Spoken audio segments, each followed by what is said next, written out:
जय श्री कृष्ण मित्रों, राधे राधे। स्वागत है आपका आपके अपने YouTube चैनल व्रत कथा प्रभास में।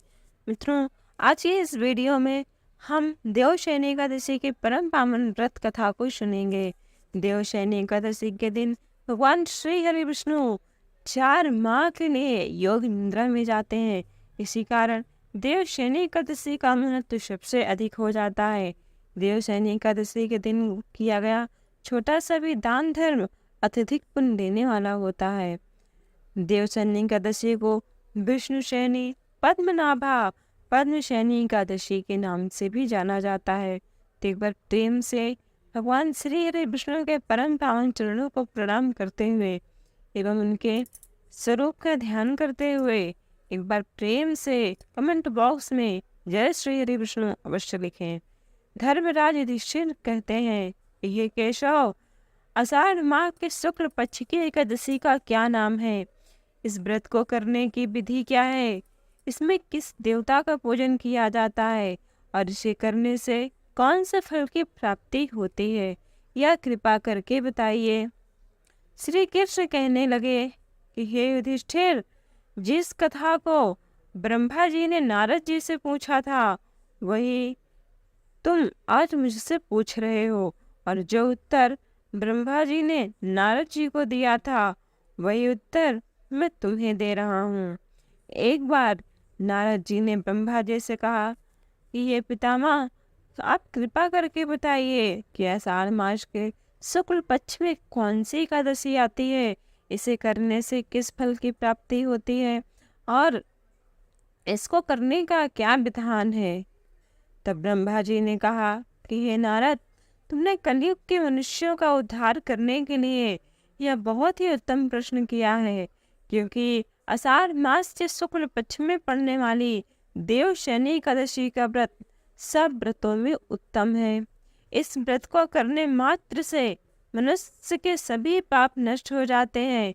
यदि कोई मनुष्य अपने मन में यह संकल्प भी ले ले कि वह देवशयनी एकादशी का व्रत करेगा, संकल्प मात्र से मनुष्य के कायिक पाप नष्ट हो जाते हैं, और जो मनुष्य इस व्रत को नहीं करते वो नरकगामी होते हैं।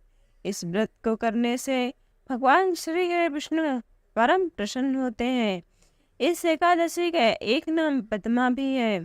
मैं तुम्हें इससे जुड़ा एक पौराणिक विस्तार पूर्वक वृत्तांत कहता हूँ, तुम मन लगाकर सुनो। सूर्यवंश में मानधाता नाम का एक चक्रवर्ती राजा हुआ था, जो सत्यवादी महान प्रतापी था। वह अपनी प्रजा का पुत्रवत पालन करता था। उसकी सारी प्रजा धन्य धान्य से भरपूर सुखी थे। उसके राज्य में कभी भी अकाल नहीं पड़ता था। उनके राज्य में सभी लोग एक दूसरे का आदर और सम्मान करते थे। कभी चोरी और डकैती भी नहीं होती थी। एक समय किसी कारणवश उस राजा के राज्य में 3 वर्ष तक वर्षा नहीं हुई और वह अकाल पड़ गया। प्रजा अन्न की कमी के कारण अत्यंत दुखी हो गई। अन्न के न होने से राज्य में यज्ञ आदि भी बंद हो गए। एक दिन प्रजा राजा के पास जाकर कहने लगी कि ये राजन, सारी प्रजा त्राहि त्राहि पुकार रही है, क्योंकि समस्त विश्व की सृष्टि का कारण तो वर्षा ही है, और वर्षा के अभाव से अकाल और दुर्भिक्ष हो गया है, और अकाल से सारी प्रजा मर रही है। इसलिए हे राजन, कोई ऐसा उपाय बताओ जिससे प्रजा का कष्ट दूर हो। राजा मानधाता कहने लगे कि आप लोग ठीक कह रहे हैं, वर्षा से ही अन्न उत्पन्न होता है और आप लोग वर्षा न होने के कारण ही दुखी हो। मैं आप लोगों के दुखों को समझता हूँ। ऐसा कहकर राजा अपने कुछ सैनिकों को साथ लेकर मन की तरफ चल दिए। वहां एक ऋषियों के आश्रम में भ्रमण करते हुए वह अंत में ब्रह्मा जी के पुत्र अंगिरा ऋषि के आश्रम में पहुंचे।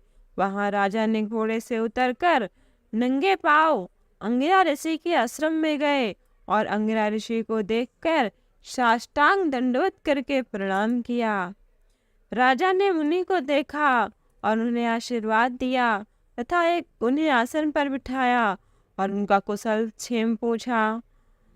कुशल क्षेम जब राजा ने से मुनि ने पूछा, तब राजा ने दोनों हाथ जोड़कर विनीत भाव से कहा, हे भगवान, सब प्रकार से धर्म पालन करने पर भी मेरे राज्य में अकाल पड़ गया है। इससे मेरी प्रजा अत्यंत दुखी है। ऐसा शास्त्रों में कहा गया है कि राजा के पापों के प्रभाव से ही प्रजा को कष्ट होता है। तो हे मुनिवर, मैं तो धर्मानुसार राज्य करता हूँ, फिर मेरे राज्य में अकाल कैसे पड़ गया, इसका कारण तो मुझे अभी तक पता नहीं चल सका। अब मैं आपके पास इसी संदेह को निवृत्त कराने के लिए आया हूँ। कृपा करके आप मेरे संदेह को दूर कीजिए, साथ ही प्रजा के कष्ट को दूर करने का कोई उपाय बताइए। इतनी बात सुनकर ऋषि कहने लगे कि हे राजन, यह सतयुग सब युगों में उत्तम है। इसमें धर्म के चारों चरण सम्मिलित हैं, अर्थात इस युग में धर्म की सबसे अधिक उन्नति है। लोग ब्रह्म की उपासना करते हैं और केवल ब्राह्मणों को ही वेद पढ़ने का अधिकार है। ब्राह्मण ही तपस्या करने का अधिकार रख सकते हैं, परंतु आपके राज्य में एक शूद्र तपस्या कर रहा है। इसे दोष के कारण आपके राज्य में वर्षा नहीं हो रही है। इसलिए यदि आप अपनी प्रजा का भला चाहते हैं तो जाइए उस शूद्र का वध कर दीजिए। उनकी यह बात सुनकर राजन कहते हैं कि हे महाराज, मैं उस निरपराध तपस्या करने वाले शूद्र को किस तरह मार सकता हूँ। मैं इतना साहस नहीं कर सकता कि एक तपस्या करने वाले शूद्र को बिना किसी अपराध के ही मार दूं। अतः हे ईश्वर, आप कृपा करके इस दोष से छूटने का कोई दूसरा उपाय बताइए। इस पर ऋषि कहते हैं कि ये राजन, मैं तुम्हारे इस उत्तर से अत्यंत प्रसन्न हूँ, अतः तुम अब दूसरा उपाय जानो। आषाढ़ मास के शुक्ल पक्ष की पद्मा नामक एकादशी का तुम विधि पूर्वक व्रत करो और साथ ही अपनी प्रजा को भी यह व्रत कराओ। व्रत के प्रभाव से तुम्हारे राज्य में वर्षा होगी और प्रजा सुख को प्राप्त करेगी, क्योंकि इस एकादशी का व्रत सब सिद्धियों को देने वाला है और समस्त उपद्रवों को नाश करने वाला है।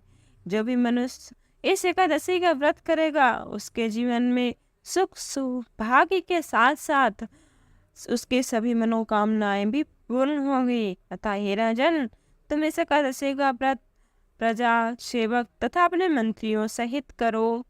मुनि के इस वचनों को सुनकर राजा अपने नगर को हर्ष के साथ वापस आया और उसने विधि पूर्वक पद्मा नाम की एकादशी का व्रत किया।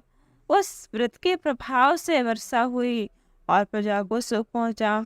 अतः इस मास की एकादशी का व्रत सभी मनुष्यों को करना चाहिए, क्योंकि यह व्रत इस लोक में भोग और परलोक में मुक्ति देने वाला है।